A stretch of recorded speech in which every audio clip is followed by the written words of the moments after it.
Hi, I'm Dr. Marcus. And I'm Charlie, and this is the Mood Booster podcast. This episode 23 is super exciting. It's our first ever guest episode. Dom Edwards from the Arena joins us, and yeah, it's just brilliant. It's fantastic. We talk all things mentorship. So firstly, how to find a mentor, the benefits of having a mentor on our own well-being as well, how to know within yourself when you need a mentor, and lastly, knowing it's okay and you're not weak for needing a mentor as well. It's a lovely episode. It really was. We learnt so much from him. Hopefully you do too. Yeah. In this podcast, we share evidence-based advice to help boost your mood, improve your well-being, and find joy in the everyday. We talk about life's highs, lows, and everything in between with real stories and reflections from our own journeys. With pillars rooted in introspection, connection, and presence, this is the home of well-being and joy. Let's get into it. Let's do it. Hello, everyone. Hello, everyone. Welcome to episode 23. Episode 23. 23. The Mood Booster podcast. Now, if you're watching this, you might be thinking, who is that third person? If you're listening, you might have seen it from the title. Welcome, Dom. How are you? Hey, I'm good. Great to be here. I've even got the t-shirt. Easy. Do indeed. Look at that. It looks great. You look like a like good fit. fantastic. It's It a really great brings fit. out the sort of muscle on you, Dom, as well. You reckon? does. I think it brings out the awful cycling tan man. Oh, more than anything. Maybe a little bit. But yeah, welcome everyone. This is our first ever guest recording. This is unbelievably exciting. Beyond excited. Pressure's on for me. This is not at all. For us, don't you worry. Not at all. We will get into Dom's background a little bit. But Dom is all things mentoring, networking, and connections. We'll go into a lot more about those things later on as well. But yeah, first we really just wanted to introduce our first ever guest to this podcast. Super, super exciting. Yeah, welcome. How you doing? Yeah, I'm doing good, thanks. Yeah? Kind of nervous, but it's good to be here. I don't do these things very often, but you know, Of course. it's We'll- going to be fun. You guys are going to make it great for me. We will indeed. We'll have a Hopefully. great time. We always try to, as we said before we start recording, just have a good time here. I think that's one of the things our listeners love. So hopefully they'll be no different today. I think so. Of course Yeah, not. Yeah, throwing something in the mix. Dom, I mentioned to you briefly before, but not what I was going to ask you. That we were going to ask a few questions. Yeah. We actually came together. Semi-quick fire? Or? There's two. There's two Two questions. fairly quick fire questions. Okay, Yeah, nice. yeah. We actually, from our first ever street interviews, we actually watched. Or sorry, these were the questions that we asked the people on the streets of London. Some of our most OG questions ever yet. So, firstly, what is one thing that you do to boost your mood when things get tough? Yeah, there you go. In the Okay, spirit yeah. of mood booster. Yeah, yeah, we yeah. thought I mean, we'd it's gotta gotta be start. that. Yeah, exactly. Yeah, It's nice. got to start there.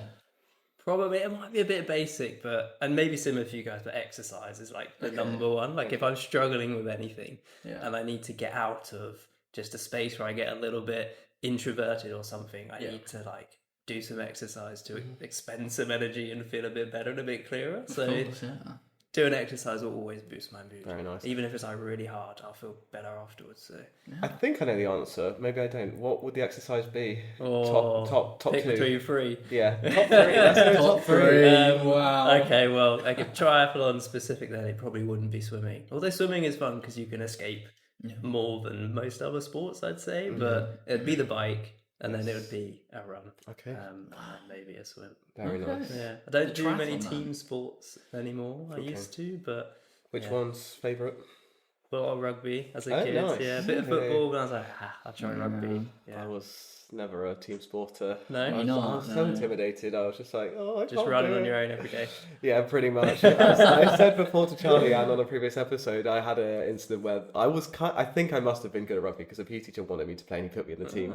I was so nervous and anxious I went to the sick room and went home ill before the game. I was like, oh no, sir, I'm poorly. I can't do it. It's quite scary. Yeah, it's just not for me. Not for me.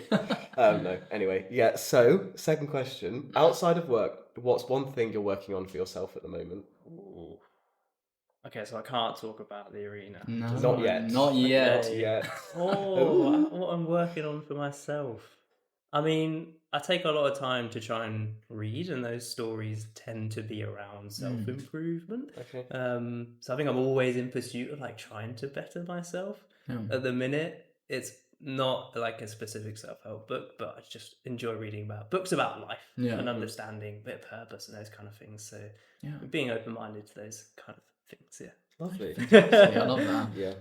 I love a novel myself, but I weirdly always find myself reading these sorts of books as well. Yeah. I try and be like, no, let me just read a basic piece of fiction because it's just so easy to read and it's fun. But I always just find every book I read is some sort of like Buddhism book or whatever it is. I'm almost I always time myself out thinking I'm trying to be, but no, it is what actually interests me. Just interchange between Yeah, like a self-help book and then a good story. I don't know what you like, but like A good dystopian fiction. future or something like that could be quite a good escape. Hitchhiker's Guide to the Galaxy, something old school like that. Hitchhiker's Guide to the Galaxy. Do you have a favourite book that you know?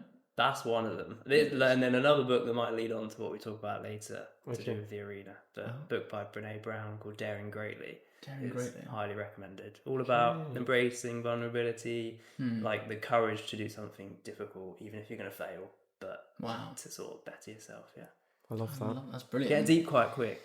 Yeah. Not super quick fire answers, sorry. That's all we need to do. Ruin this That's all we're here to podcast. do. Let's wrap it up. Yeah. Let's wrap it up. Supposed to be having a laugh. Ruins it. Yes. So we obviously know you, us two do. Yeah. For the listener who that don't know Dom Edwards and the arena, obviously everyone that's listening, this episode is about mentorship, connections, networking, because this is very much Dom's area of expertise, what he's put a lot of his craft into and is now helping other people through that. Would you be able to give us a whistle-stop introduction to, I guess, yourself and the arena? Yeah, I'll try and keep it a bit as an elevator pitch, but what I do now was never really planned, and it still fits in with my design career. So by day, or like 4 days a week, I'm a freelance graphic designer, and I work either with agencies or independently with clients and brands. I think I always knew I wanted to do that growing up, and the idea for the arena sort of came about after uni, so there's still a lot that happened that shaped my life to that point. But yeah, I guess it's been a bit of a journey, and mentoring, probably, if I try to unpack it, obviously coming onto a podcast, you start thinking like, oh, okay, why do I actually do what I do? There's probably always been bits inside me of like going down a bit of a teacher educational path. My mum sort of used to teach in schools and those kind of things. So I think I've got that in me. I don't know if I'm ready to be a lecturer yet, but the arena is one way of trying to do that a little bit and just help where I can. Completely. Yeah. Okay. And the arena itself, it's been, you said, going for about 10 years? Oh, no, about 5 years now. About 5 We're years, actually sorry. celebrating our 5th birthday tomorrow, which you guys are invited to if you want to come. Oh, We're doing a brilliant. meet-up in Regent's Park. Okay, Yeah, super cool, chill. nice. Yeah. We'll talk about it afterwards. So, what's that location? Whereabouts? What's that? So tell us what is, again, for the listener, what is the what arena? the arena is. Yes. So now today, 5 years on, it's a creative community and mentoring platform. How we started was actually more of, I wanted to create, being a graphic designer and being quite into typography, which I don't know if many of the listeners will know much about. It's quite a niche space in design. Yeah. I wanted to make magazines and actually design the layouts of magazines. So that was the idea, was to start interviewing different creatives that don't always get their voice heard and their stories told, to share stories and inspire people to step out their comfort zone and learn a bit from other creative disciplines as well. So I studied design, but early on I was exposed to what a copywriter did and what an illustrator did, and like different avenues to creative careers. So we wanted to start sharing those stories, and we sort of pulled together as a website, because we didn't have money to pay for a printed publication during the pandemic, at a time when people sort of needed help the most. And we essentially just did the digital online thing as much as we could in a time where we had a bit of spare capacity to do this. And it sort of snowballed. And after we interviewed 25 guests and posted articles on our website and then shared it on Instagram, we sort of reflected on like how great it would be if other people could get the chance to speak to these creatives the same way we did over Zoom for like a couple of hours, because we learned so much from them. So we basically just said, hey, how would you like to be a mentor to a bunch of emerging creators to help them sort of get into their career, especially now when it's so difficult? And this was 2020, 2021.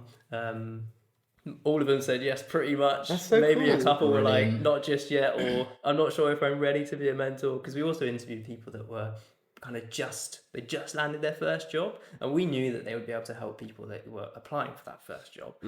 they probably didn't quite see it in themselves yet. Yeah. But yeah, essentially we started that, probably went a bit too big too soon because we wanted to help as many people as possible. And we were just like, we'll facilitate everything. We set up all the Google Meets. It was like crazy. And that's where Lauren, my partner, was able to handle a lot of the organizational side of things. Yeah. And I was just like, yeah, we can do more. Let's do more. Yes. And she made it. She made it happen, which was incredible.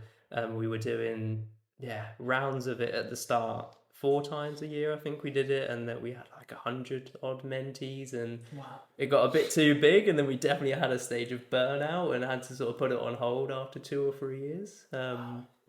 But today, essentially, we are focused on the mentoring, both virtually and in the real world, and that's what we've been doing in the last year. So we've done Match 22 is what we've coined our virtual mentoring, which is a play on words from the book Catch 22. Yes.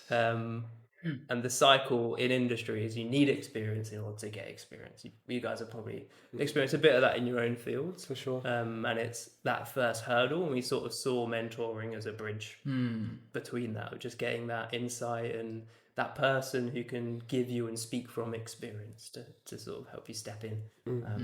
I feel like I've spoken a lot, like chip in and No. It's absolutely fascinating. I'm just thinking about your journey again. How these mentors, it was quite interesting. There were some points I do want to revisit about these mentors possibly not feeling like they wanted to, but something that interests me a lot. I've never had one sort of mentor who I've followed throughout my whole career. I've always felt like I've done it maybe more by myself than I'd like to have. And something that really interests me is, again, how to find a mentor, but what makes a good mentor from all these people that you see now who sign up to be mentors or who approach you or who you guys approach. Are there 1 or 2 key skills that you look out for that makes a good mentor? Typically it's people that want to give back. Like they've experienced a struggle and they're very aware that it's now harder than ever to get in. So there's like, I don't know, something a bit innate of I need to help people because it's super hard. And I guess that's more purpose driven. And then in terms of a skill, I think it's just patience and knowing how to listen and sort of when to be quiet and let someone unload onto you and not immediately come in with like a solution, sort of help coax answers and point directions out of people. And there is a bit of a difference between coaching and mentoring, and a coach can come from a perspective of not really needing to know your space that much, and they can impart insights and actually give you solutions, whereas a mentor can be a bit more of like sharing their specific experiences and kind of give you some answers based on what they've done. I feel like in my experience with mentoring, being mentored, I should say, it's been very much like I don't know if you know much about like motivational interviewing. Okay. It's not a technique used in psychology or clinical practice where it's helping people come to certain answers, or it's making changes, positive changes in their life. And the basic premise of motivational interviewing is, in practice, you more or less just repeat what the person says to you back to them in a paraphrase, and it just allows them, without really knowing, it feels a bit, sometimes when you get into it, when you first start it feels a tiny bit sort of manipulative, because you're like, I'm just saying what they're saying back to me. But in theory, any form of therapy is just knowing how to help someone in the best way for them. And in just repeating what you're saying back to them subconsciously, they have the answers themselves. And a lot of what my mentor gives to me is just directing me to the answers that I already know are there. And that's for me a lot. Like I say, motivational interviewing is, okay, so it sounds like you're saying this to me, and then just lets me sit with it.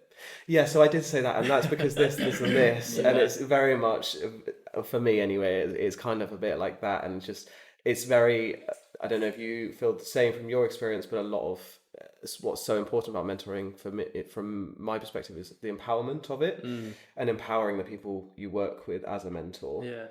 I think I wasn't necessarily the best mentor to start with, because I wanted to go in and just like fix people's problems and almost do the work for them, whereas what you're saying I think is spot on. It's like the analogy I've come to is being able to hold up a mirror for somebody else, is like let them look at themselves and help guide them to make the right decisions, for sure, without just saying like, hey, do this, because I think that's where they'll struggle to learn and do it for themselves. But as opposed to a coach who would just go and tell the mentor is a lot more personal because you have to understand where they're coming from, understand it, but also get them to get it for themselves. I think a coach might come in with a bit more of like strategy. I could be wrong here, but this is how I've understood it, of like, here are some steps you can take, go try this, and this.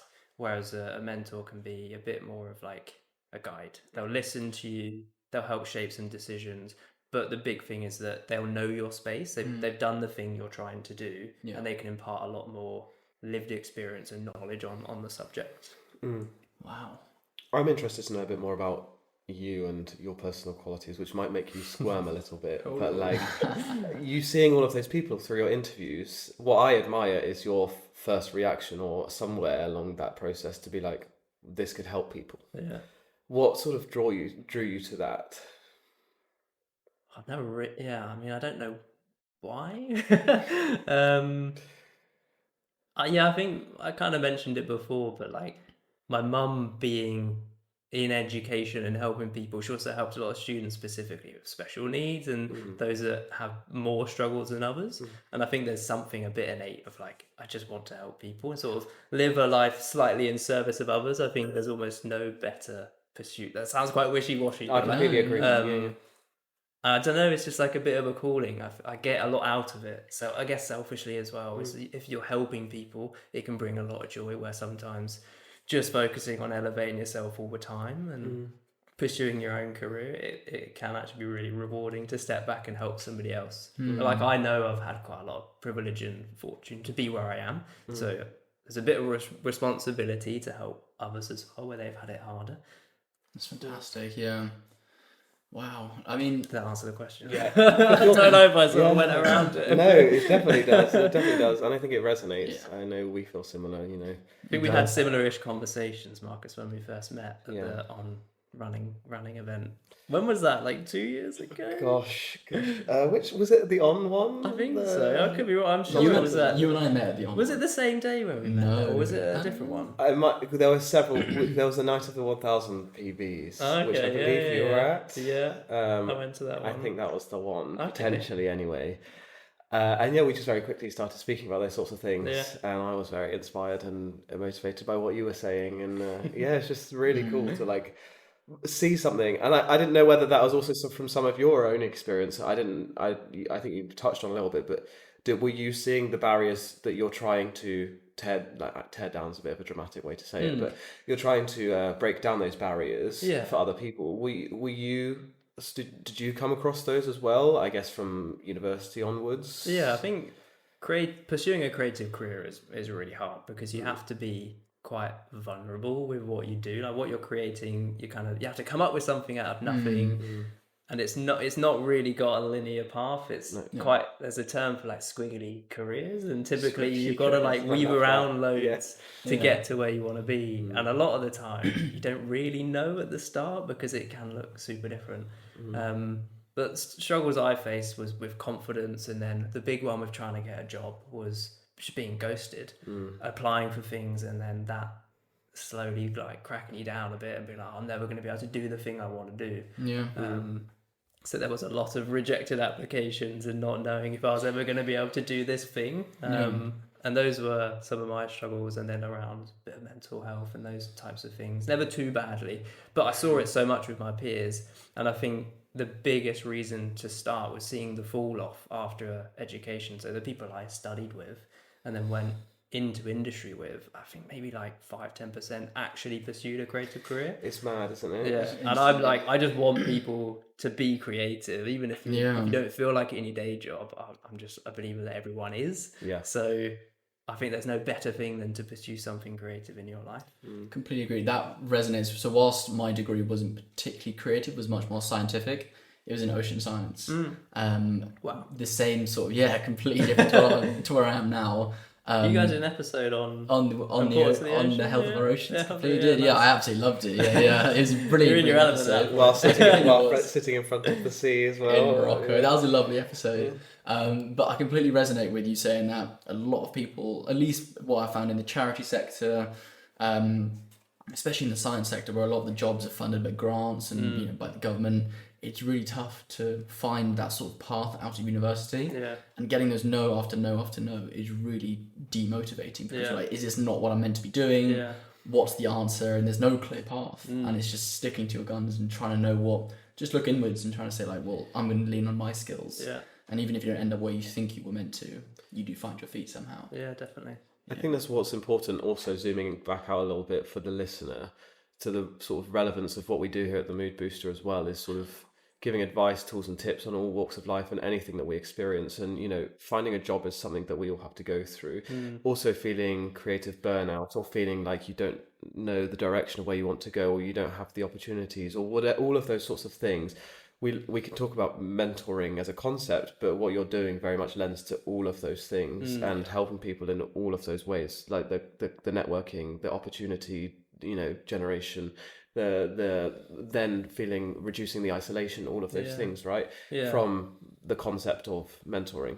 Because there's no real one solution. We would love to be able to just like rub the sort of genie lamp bottle and be like, hey, we're gonna make you get your job. And that's what I think a lot of people do come to the arena for, is like, I just need help getting that job. And there are sort of steps to getting there. And we do see, though mentoring isn't like the in to get the job, it's a step closer. And then you have someone in your corner who at least you then feel heard, and you can talk about what you're going through. You can practice like mock interviews, you can get feedback on your portfolio, and that can all help. And that's what I didn't have. I think that's another reason for starting, is I didn't really have that person.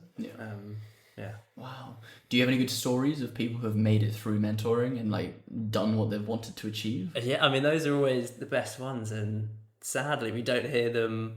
We know they happen, but no one tells us, and we then find out through like a LinkedIn post, or someone just like leaves a bit of feedback on our forms, because we tried to gather a lot of the data of how they found it, and they're like, yeah, it got me the job. Like, oh my god, thank you for telling us, because that means so much. So I think it does happen a lot. Yeah. And we've got some lovely stories from people that it's helped, even if it's just like it's boosted my confidence, and it feels like there are people like me doing this thing and I'm not alone. And that was another big reason for starting. I mean, that's something I've felt so much, is like in any sort of pursuit, feeling like you're alone in that pursuit, like you're the one going through it. And if you even if the path is difficult, being on that path with others, whether it's mentees, mentors, or just friends who you know are struggling on the same path, can give you so much confidence, can't it? Yeah, definitely. It's crazy. That's sort of thing. That's what we want to do now, is like, in the last year or so, I briefly mentioned, with the other part of our mentoring is then doing in-person events. So we've been teaming up with different creative agencies, mostly in London, but we did one in Bristol, which was really fun like push out of the London bubble. Yeah, nice. But that's where we can actually bring people into the room and connect and have that human experience. And we find that a lot of the best conversations then happen after that, where they go to the pub for like a drink or a soft drink, and then like, I don't know, the egos are down and the walls are down, and they're just having like a lovely chat. Before that, maybe the team that we're doing the event with are like trying to show their best selves and give impart as much wisdom as possible. But then it's just like really relaxed in the pub. So the feedback we get is like, can we just go to the pub? I was just about to say, should that be the thing going forward? Is everyone head to the pub and just see what happens? No tactics, nothing. Just we start with a bit of the serious, like we'll do some speed mentoring, and then straight to the bar. Go to the bar. Love that. Breaking that down though, is that what's important to look at? I guess is some of like the informality to that dynamic, the relationship, and it doesn't necessarily. Some of the best success or the best productivity or the best ideas might come from a reduction in that formality. Yeah, I think so. There are benefits to both, for sure. I think you need that formality to sit there and actually, go through a piece of work or something and get some advice. But then I think outside of that formal structure, you can maybe ask more open questions and be more relaxed and get just different insights when someone's let their guard down a bit. And that, I think, is where the longer form mentoring we have brings different benefits to the speed mentoring events, where it's like quite intense, hour and a half. We normally have 20 or so mentees that are recent grads, self-taught, typically age group of about 20-ish, but then we have career switchers that they've essentially got less than 2 years experience in their desired field. Wow. That's a criteria for you guys. That's right? how we do it. So there is no age bracket really. I think we have to be above 18 for like, is it not GDPR? No, what? That's data. Safeguarding. Yes. There you go. Yeah. Totally wrong Safeguarding thing. rules. Safeguarding rules. For sure. Yeah. Which, essentially, I've lost my train of thought. Yeah, no. Do you think, well, I was going to ask from that, do you think, for someone, okay, so someone that's not involved with the arena, for example, but they're listening and they're seeing the potential benefits of mentorship, for example, and they're like, okay, where do I go? What if I'm stuck in a rut, and maybe one of the ways I can move forward from this is to speak to someone or get some advice from someone who has some sort of experience in the area. Do you think that there's sort of good places to start, or like a good type of mentor, or those? I guess it's a bit of an open question, but trying to think of like tangible things that one might be able to share. Yeah. Well, you've got a mentor. I I'll do. answer some questions. Yeah, How did you get your mentor? Very good. Question back to him, but that is great on you flipping it back. Mine was actually a job interview. I did the job interview. They liked me and wanted me to have the job, but part of my performance wasn't so good. It was my presenting skills. I just, classic me, over slided, and in terms of too many slides for the amount of time, and was just speaking so fast, as I often do. And in the feedback, my the person who was interviewing me was like, "You need to stop for breath." Anyway, in part of the panel was my mentor. I won't say his name just because I don't know if he wants to be named, but he's very high up in what he does in the field, and highly, like, widely acclaimed, published many things. Wow. And I'll mention his name to people that, oh my god, and seriously? It's really cool. He was part of the panel, and apparently in their debrief, obviously I wasn't part of it, he said, yeah, we should take him on and tell him I'm happy to mentor him in presenting skills, because he's presented and does well. Anyway, regardless, he does lots across the world in public speaking. Nice. Turns out we have barely spoken about presenting, and we're just speaking about all these other things. I actually haven't caught up with him for a few months now, but it is kind of the way, and I don't know if I need to do more and be better with this, but I'd only spoken to him whenever there was like a big decision to make or something to consider, which he's always been very gracious and helpful with, but it would actually be nice just to update him on where things are at, even if they are just going well. So that's how mine came about. Nice. I wonder whether a mentor can be a friend. I don't know what you guys think. Can a mentor be a friend? Or can a friend be a mentor? Should that be the question that we're asking? Is can you have a friend who's a mentor? Yeah. Depends how we actually want to. I think someone who asks the right questions is like, being back on that, something that you were saying, a lot of what makes a good mentor versus a coach is someone who basically holds up a mirror. That, I think a friend could do that. Yeah, if they've got some of the emotional skills to do it, or if they're in a good space, they could potentially do that. Completely. I mean, that's a lot of what therapy is basically getting the person, or to make it even more reductionist, sales is basically asking the right questions so the person can get to the answers for themselves. Maybe a mentor might be someone who, maybe you could talk this more, is someone who we typically see as this really good person in their field who's figured it out and then can ask the right questions, but someone who doesn't know your field could still ask the right questions and then get you to that same answer, I think, or I'd like to think at least. I think so. I mean, Marcus, I think you were quite lucky with almost being scouted. Like a mentor wanted you, which can happen, but it's probably not always that way around. And that's the thing. I wonder how that's something that someone could sort of look into. Yeah, almost flipping it. So I guess the way we frame it, and I think the best place to start is like look in your space to see if there are mentoring opportunities and schemes out there. We are one in the creative space, but there are quite a lot, even in our bubble, and I'm sure there are loads beyond that. So I would start by sort of just having a bit of a Google, bit of a research, see what's out there. It's that first step. And I'd also say it's not necessarily finding someone who's at the top of their game, like on a pedestal, and just saying, can you be my mentor? You can shoot that shot, but I think sometimes the most natural, meaningful relationships or in a mentorship come from a bit of an existing like knowledge and of one another. So I think not necessarily a friendship, but someone that doesn't necessarily know your deepest, darkest secrets and like knew what you were like when you were growing up. So a friend, I think they could be great, but there probably needs to be a bit of separation as well. I agree. So that someone can have a slightly alternative view and not know your life story immediately. They can unpack that. Yeah, I think neutrality is important in mentorship. Yeah. Objectivity. And going through the shared experience of building trust, I think, is also really important in a mentorship. Okay. Whereas in a friendship, you potentially already have that, which isn't a bad thing. But in earning that trust between one another, you then get to a new space. And it's gone through the cycle of this person's here to help me. Wow. And that not coming like late down the journey. How do we work on building that trust in the early stages? It's probably not, like I was saying, like, don't just say, can you be my mentor? Sort of like plant seeds and plant flags. You probably don't know it yet, but you might have met someone that could be your mentor already. Really? That you're chatting with, and you might then get to a point where it's like, oh damn, this person's actually been really helpful. Maybe I'll formalize this a little bit, and it could be like a monthly half an hour chat, grab a coffee sort of thing. Can I ask you a few questions? And they can be different every time, and it's not a bad thing, Marcus, that you haven't spoken to your mentor in a couple of months. If you were to update them, I think that'd be really nice. Just see how you're getting on. I'm sure they'd love to hear that. But I don't think there needs to be lots of formal, strict timelines to it. You need to allow a bit of space because people are busy, and I think when it's on your terms.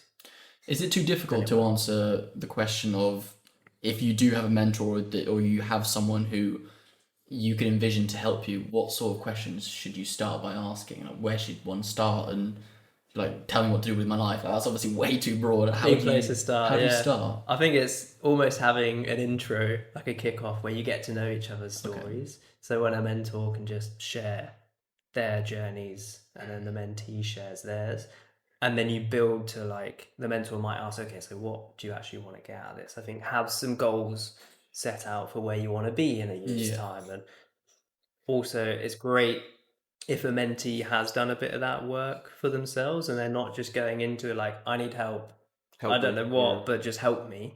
I think having done a bit of work, the mentor will then see that in you as well and be like, okay, I want to invest my time into this person because they've invested a bit into themselves already.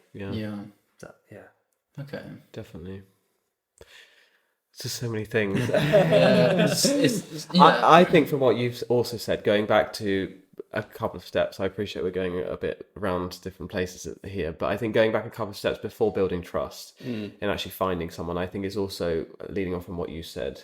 I think, and I don't want to sound like the privileged person who's just been given a mentor who doesn't appreciate how it can be difficult, but I think there's a lot to say for giving yourself a bit of confidence in being able to ask someone and knowing that the worst that they can do is just say no. Yeah, definitely. For example, to this is very specific to my experience, but to apply for a PhD, you have to reach out to academics in that field at those institutions and introduce yourself via email, which can be easy and makes it less daunting, but introduce yourself and say, hi, I'm this person, this is my interest, would you potentially supervise me through this PhD?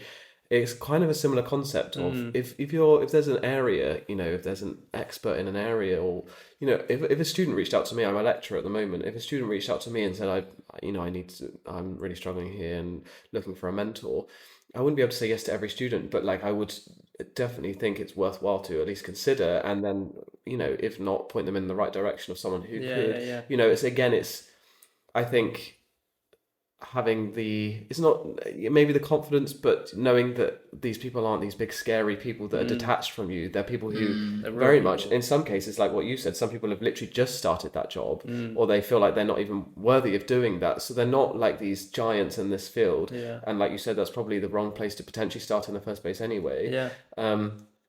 Often they're just like us, and it's okay to be able to reach out and say, can we start a connection here? I don't know. Definitely. You don't have to have had all the accolades to be a mentor as well. Like lots of people have more than enough experience to share insights on how they got to where they are. And like everyone's had struggles to get to where they are in varying degrees. On the flip side of that, we have had mentors who are like creative directors of some of the best agencies, and that's when we're like, whoa, you actually want to give up your time? You have the spare time? And that's always proof that even people that on paper or when you see them maybe on Instagram, it's like, crazy how important they are, but they are real people and they do want to help. Here's a different one.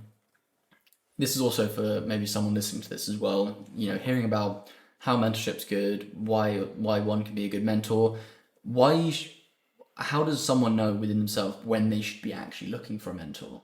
When they need one. When does that? What are there certain signals or signs that someone says I should probably reach out? Yeah, it's probably be Interesting. proactive about it. Like, don't wait until it's too late. I think we all need someone in our corner, and like I didn't really have that person to help guide in that way.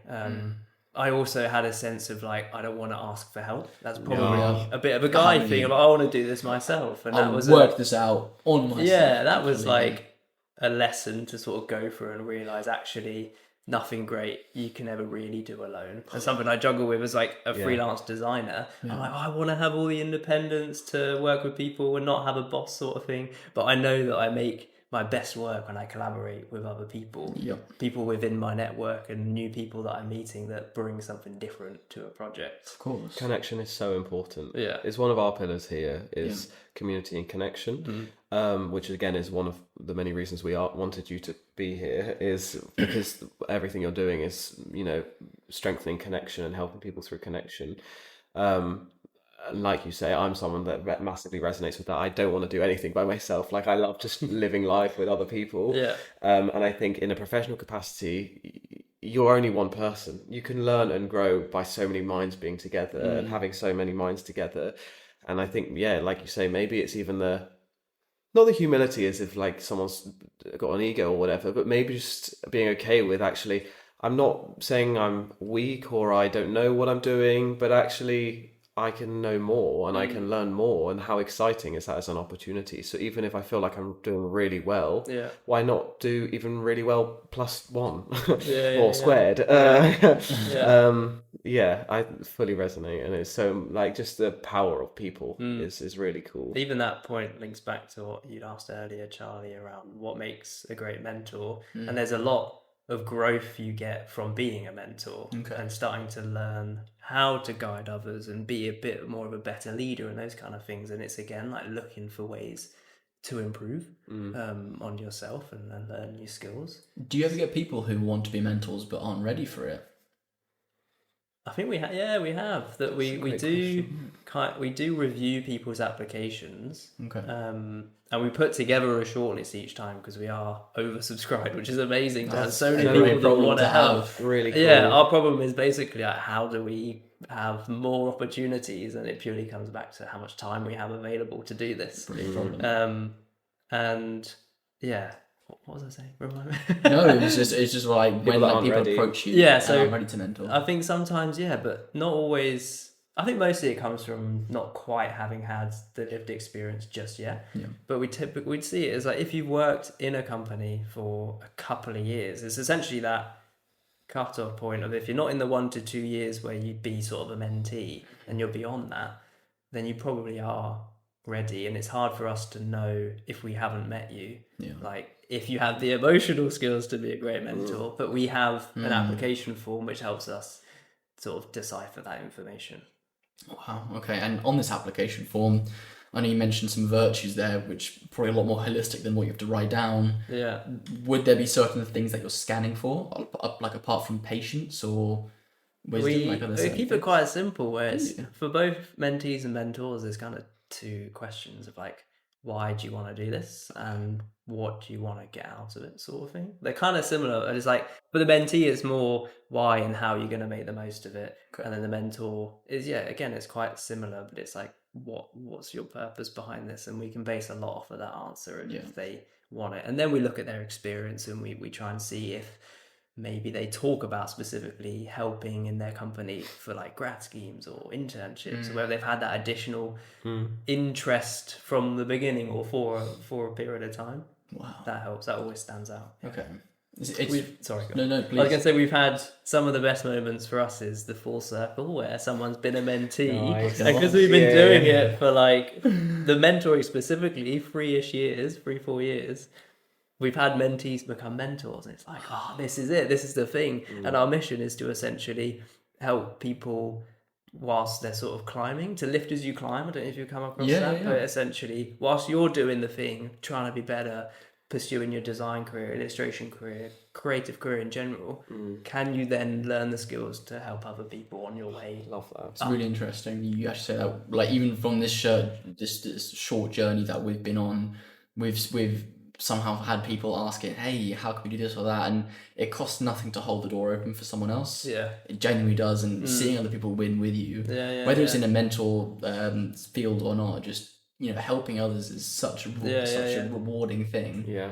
It's great to hear that you have people go from the mentee to the mentor. Yeah. That must be brilliant to have. Yeah, it's really nice. Yeah. And if you've never done it before, then I'd say just give it a go. Try helping someone. Go out of your way to help someone, and you'll see how kind of good it feels. Of course. And it's a win-win. Well, you said at the beginning, it's a selfish thing, and I completely agree. Doing all of this whole project and everything, it's selfish because yes, we're trying to help other people, but we're also helping ourselves by feeling good about doing that, and it's a pleasure and it's an honor and it's all of the above things. You're fulfilling a passion and all those things, and helping someone. You're helping someone, but you do get something out of it, and it helps your own well-being. I do challenge that a bit. Sorry to hear, but Please do. Selfishness is inherently, I think, quite negative. The connotations that go with it. Okay. So to say that what you're getting out of it, joy, pride, things that go hand in hand. You are doing an act for someone else, and if you're purely doing it for someone else, the results of what you get, I think, don't determine the act itself being selfish. This is like the Friends episode. There's no selfless good deed. There's no selfless good deed. And when Phoebe tries to get a bee to sting her or something, and then she kills the bee, and it's like, oh my god, I killed the bee. I can't remember specifically. I know the episode. Yeah. I get it. I think there's also a point of there are the difficult moments when you're doing the good thing for other people as well. Yeah. Okay. Where, you're doing this good thing for other people that it helps you. It's not always for that reason. Yeah. But then there are definitely times when you're trying to do the good thing and it gets really hard, and actually it's having a negative impact, and you're like, how do I keep doing this? It's taking so much time. It's not, I'm struggling with money and all these things. Yeah. And then you start to question it. Now, that might be a different tangent, but Of course. I understand what you're saying of it's okay to look at things and see the benefit you get out of it. You're allowed to do those good things, but I guess the word in and of itself, selfish, is we have it's a negative connotation around the word selfish, don't we? Yeah. Could something be selfish and not negative, like a bad thing? I don't know. Well, I probably wouldn't use the word selfish then. Yeah. If it's directly, it's difficult. If it's benefiting you, then it's, I don't know. No, but I guess it's deciding what the word selfish indirectly means. benefiting you. Yeah. I think something that directly benefits you, whatever it is, that's selfish in a way. Something that indirectly gives you joy from doing something else, I would say is far from selfish. Yeah. And coming back to the connection and community thing, I think something I didn't realise until about a year in is just how much that had grown for me. I sort of, at uni, I had my peers, and then I mentioned that at the drop-off rate, I then felt quite alone. I had me and my friend Ben, who I started the arena with, and not many other people that I could see trying to get this career with me, and had sort of given up. And then suddenly it's a bit like having your head in the sand, and you're working really, really hard, hustling a bit to progress and get that junior designer role. And then you lift your head out the sand, it's like, holy shit, I'm on my own. There's no one else. Where's everybody gone? And then you reach the moment of loneliness. And it was after about a year of running the arena with everything online during the pandemic, of being like, wow, actually, these people have got me through. That's wonderful. I don't know them that well, but we'd interviewed them, chatted to them, stayed in touch. Yeah. So many people show up on Instagram and drop comments, and we just built something. And you do get connection with people, even if it starts online. And now that we do stuff in person, it's like, what, internet friends? This is weird but amazing. Discord friends. Yeah. And it helps massively, having that sense of, I'm here, I belong, I'm part of something bigger than just me. Yeah. That goes back to what we were saying in last week's episode. We were talking about traditions and why traditions are important.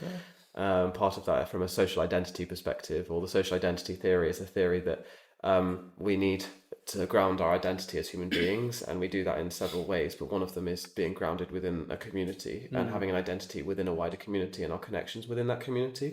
It gives us grounding, it gives us a purpose, it gives us all of the above, and it then helps ground our own identity within a wider community identity. and it's that people have traditions for that reason. So then they feel grounded to their ancestors, their kin, their everyone. They feel a connection because we have this shared thing that we do together, and it's the same potentially. You know, as we feel a purpose when we're doing something together, and there's a collective, and it helps in that sense. Yeah. Definitely, there's a shared experience. Yeah. And even if it's a bit intangible, you kind of feel it.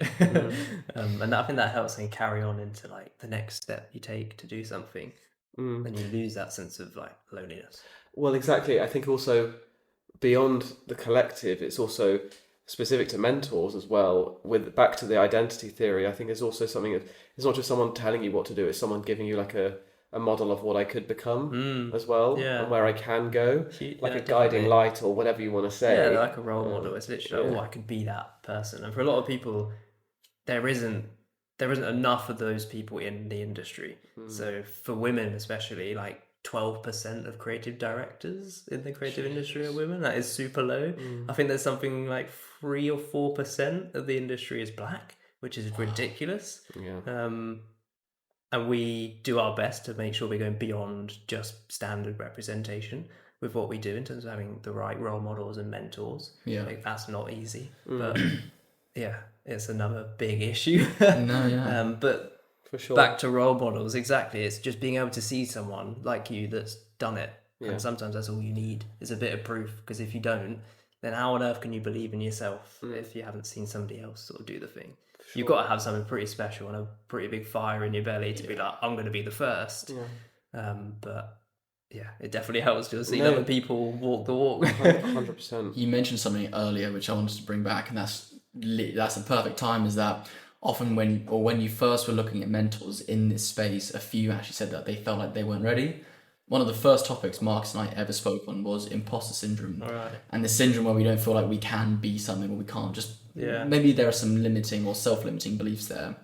Now, looking to people who are role models and these guiding stars, why do you think... I mean, maybe this is too specific. Some people you feel like who you'd approach for mentors feel like they aren't ready to be a mentor themselves. Probably is a bit of imposter syndrome, right? Of thinking, I don't have the knowledge yet, or I don't have the skills yet. I've not been doing it long enough to be able to actually help someone.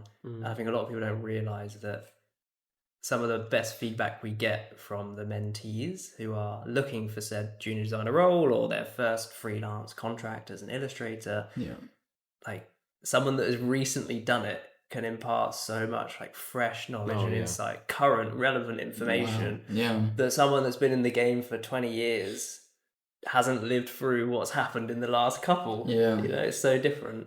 And sometimes, you know, maybe that's where you start to look at having multiple mentors and not just one. And that's we set up in the early days where we would actually try and pair people with multiple mentors so that they could, it's hard to find the perfect fit.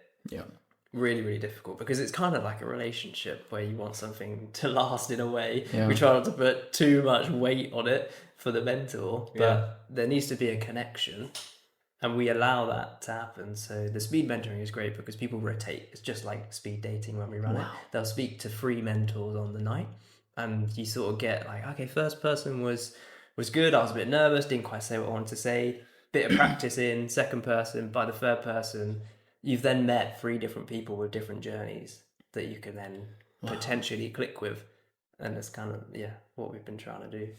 Since the pandemic and since the rise in just us being less like outside with people, you know, even working on computers more, I personally would have thought it'd be a lot harder to just connect with people on any sort of level. Is that something that you've sort of seen, that as people have, or as we've entered this age of technology when people are on Zooms, or you say it as these Google Meets as well, we have had to try a lot harder to get that connection, which we would have had naturally a few years ago. I mean, I don't know how much you've seen it in the people you meet when you're doing like the street interviews, like how willing are people to be like confident and talk. But when I go to unis and do a lot of talks and then chat to the students afterwards, and there is a big shift. Maybe I was like that, and it's just that I've got hindsight and I'm a bit more confident now, having I've still got imposter syndrome, by the way, like all the time, and I think like everyone does in every industry, and it's good. I think it's important to have it. Yeah. I don't think anybody doesn't. There are varying degrees. But I do see that people are potentially more socially anxious and nervous to open up and say what they're thinking in fear of saying the wrong thing or sounding stupid. I do think from what's happened, it's got worse. Yeah. It takes a massive confidence to even realize that you need to be mentored or want to be mentored. There's such a big thing or such a big leap to go from, right, I'm where I am right now, I'm lost, let me ask for help. I mean, that's such a big thing in anything, whether it's even therapy, is asking for help. It admits vulnerability, it admits that you're lost. Huge things that everyone, guys more so as well, struggle with. So to back that up, I think 75-ish% are women who apply for mentorship. So there are way less men asking for help. Oh, it's a shame. Yeah. I did want to, that brings me on to, I wanted to bring back to, we've talked about it in different ways, but I guess explicitly is talking about mental health and well-being. Yeah. The utility of mentoring and potentially, like you say, the vulnerability of it. But actually, I know you mentioned roughly, you don't have to speak about yourself, but you said, you had some mental health struggles and you were speaking about isolation and things, and you also mentioned isolation. I guess in the spirit of mood boosting and looking after our well-being, I know we've spoken about collectivism and community. Are there other things that we think that mentorship and this connection does for us in those ways? This probably that connection thing of like share, like outside of the arena and creative things. I do a lot of running like you guys, and having another community that don't know my space all that well. There's some familiarity and overlap, but I can go there and feel like I belong and connect with someone and hear about their journeys and share a bit of like, oh damn, you struggle with that as well. That's opened my mind to, like, again, like I'm not the only. Everyone's got their struggles and issues. So did you ask sort of like beyond connection? Yeah, beyond the connection, I'm thinking, I don't know, because I'm not sure the answer myself. When I was asking it, I was trying to think of ideas. Maybe things like it gives you a space to talk as one, which we always are big advocates for, just talking like in itself, right? For any mental health struggle, if it's clinical or not, talking in itself as a practice is huge. So that's maybe one thing, obviously. I'm just thinking also for sort of, like you did, allowing people to sort of warm up to the idea, especially guys, potentially, that it's not something that's like this sign of weakness. Yeah. It's not. I think that shared interest is huge. Past the connection in a field where someone's done what you're looking to do or is achieving that, not necessarily that these are highest accolades, as you said, but someone's achieving it or having achieved it. However much you connect with them, there's going to be that respect there, and that surpasses all sorts of connection. It's been like, well, this person I can respect because they've done what I'm looking to do. Let me find out more because that can get me to where I want to be as well. And then through that, you'll obviously find that connection. You'll find the community and the joy that is brought with it. But having that shared interest in a field where it can feel lonely, that guiding star, as we're saying, can give you that confidence to keep on going on that path when a lot of people peel off. So I think there are multiple benefits for it. I wish, I'm even talking to this, I'm a bit of gutted I didn't have more mentors or reached out earlier at earlier points in whatever I was doing to be, I don't know why, it's just, it didn't even cross my mind to think, let me reach out for help. And that's such a typical guy thing to say, is it shouldn't be, but it is, unfortunately, is, I'll do this mission myself because when I do it, it'll make me look stronger, whatever ridiculous thing it is. I think it's a byproduct of community, so it's linked with that, but within a professional context, or any context really, but in this context, it's the validation as well. Like when you say, I think you said it, like you feel like you're not the only one, because you go through everything and you're player one, right? And everything is your perspective, your lens, and you only have your mind. So then you're constantly thinking, oh, I'm rubbish at this, or I've done this wrong, and this is going this way. And, we have a negative attribution bias. Our brains are wired to see things from that way. Your own biggest critic. Yeah, to protect ourselves from, in the past, threats or whatever. So when we live that perspective, it can be all of those things then tied in together. The isolation of being like that and feeling like, God, I'm the only one who feels like that. I'm really bad. Everyone else is flourishing. The mentorship, again, potentially is that validation of, No, it's okay. Like I'm not here to be your therapist, but even in just talking this through, I can say that this is something I've experienced and this is how I've got through it. And it's just that simple validation in itself can really diminish so much of that inner demon and all of those sort of everything we've spoken about, the imposter syndrome and all of those things, right? Yeah. It's impossible to expect. We don't expect mentors that sign up to have all the answers because nobody does. It's a little bit of vulnerability to step up and be like, actually, I don't know what you're going through, but here's what's happened for me, and maybe there's some overlap and something to take from it.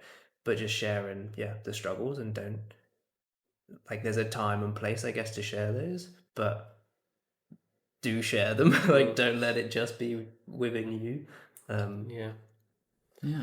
Definitely. It's got quite deep, hasn't it? No, that's literally why Mentoring is also really fun. It is.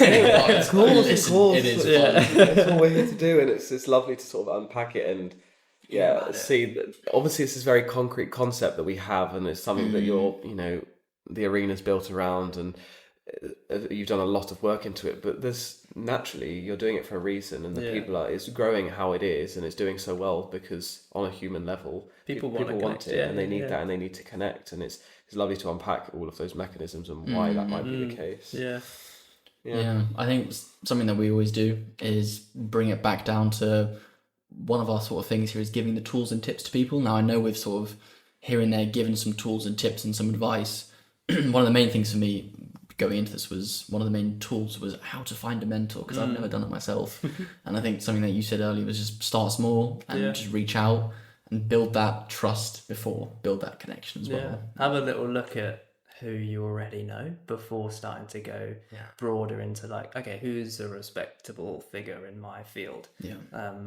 Because it could be that you know them already, and it could be that they do something slightly different as well. They don't do specifically what you do, but that might help to like focus your search, funnel your search a little bit. It's like, who's a few years ahead that is doing what I could envision myself doing in a few years' time, and I could start to ask some questions purely about like how they got to where they are, and could you tell me a little bit about what you do in your role now that you think would benefit me? What mistakes did you make early on that could benefit me? Like, just start off with simple questions.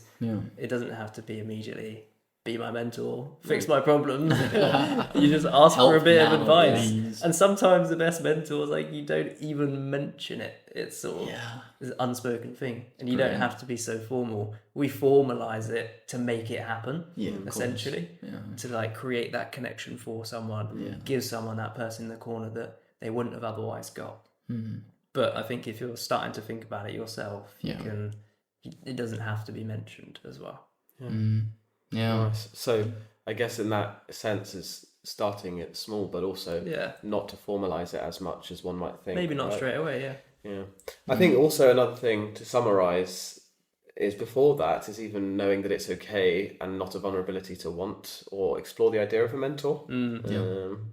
Embrace vulnerability. Read the book by Brene Brown, Daring Greatly, all about stepping outside your comfort zone. It's amazing. If you don't have the patience to read a book because our minds are rubbish and tiny now, then watch the TED Talk. It's like 30 minutes long. I think there's a 5-minute long version. Maybe ease yourself in, but that's a good place to start. Something else you said there was investing in the sort of weaker ties when it's not necessarily a friend, but a friend of a friend, or like a slight opportunity on the outskirts of your job. That's the good place to find a mentor as well, isn't it? If you are looking at one. We spoke about like, could a friend be a mentor? Perhaps if there's someone that, I don't know, is a close friend through work maybe, and you really respect what they do, but they don't necessarily know you since school, like early days. Completely. You can look to friends for advice, but if you wanted mentorship, maybe don't ask for that. Ask for a friend. Best name, And probably finally, there might be more, please keep them coming. From something that I see as like a final is, in terms of expectations, all about managing expectations. We had 2 episodes on managing expectations. Nice. Is potentially, especially if you're starting sort of laterally or looking around for different people, is to not expect the trust and the reciprocity straight away, to then avoid frustration and just take time to build that trust, right? And allow that space to grow organically.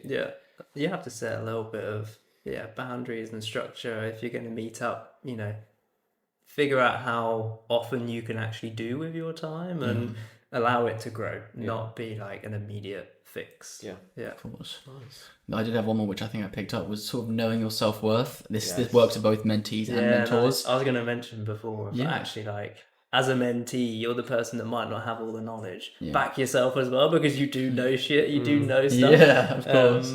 Don't feel like it is the role of mentor knows everything and I know nothing, teach me. It's like they're learning a lot, the mentor that is, from getting to speak to you and your journey, and you've learned it. You've got skills that they don't have. And they're holding up the mirror for you to tell yourself that, right? Yeah.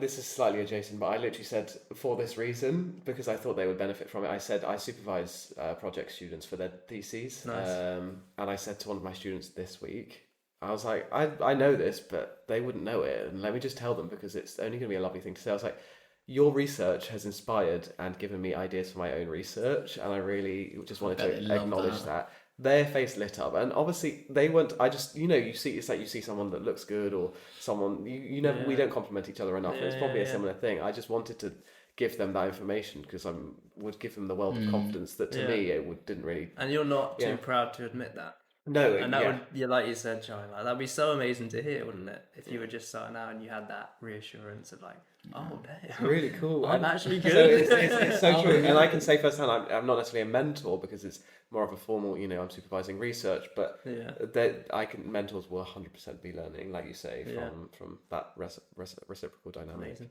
I've got a question for you both. Yes.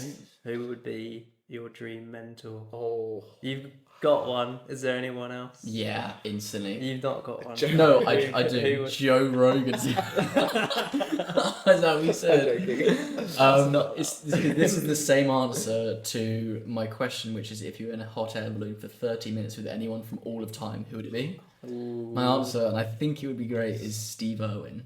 Nice. He is unfortunately dead from a stingray. R.I.P. But his entire mindset, not even what he's done, but his mindset of just the environment, how to be more connected, and how pursue your passion in general just enthralls me. He is always has passion. He's cool in a crocodile. He is crocodile passion. I love it. What about you? Before Marcus answers that.